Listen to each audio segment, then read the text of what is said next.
Le curare. Découverte historique des curares.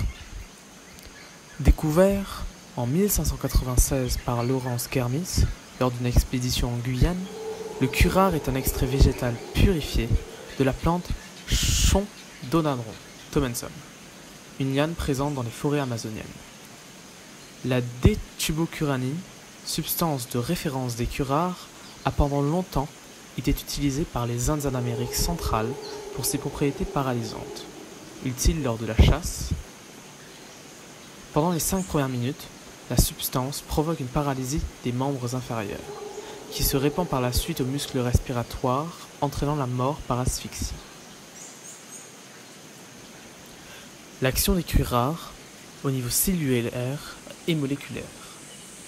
Au XIXe siècle, le physiologiste Claude Bernard conclut, après de nombreux tests, que l'action des curares se situe au niveau de la jonction neuromusculaire.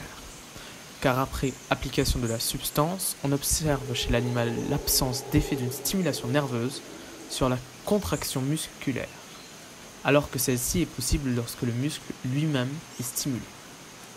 Il faudra cependant attendre le XXe siècle pour comprendre le fonctionnement de la molécule. Le curare, ayant la même forme que l'acétylcholine, vient se fixer sur les récepteurs de la molécule et a un effet bloquant sur la jonction neuromusculaire. Il empêche la diffusion de potentiel d'action musculaire dû à la diminution de l'amplitude de la dépolarisation qui varie normalement entre -70 et 30 mV.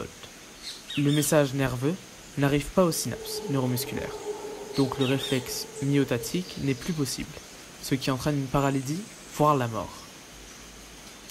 L'utilité des curares en chirurgie et en réanimation.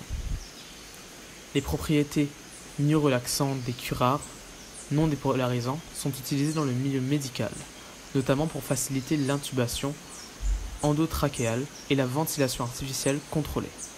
Les curares permettent par ailleurs la réalisation d'anesthésies moins profondes, ce qui les rend particulièrement intéressants chez les patients à haut risque.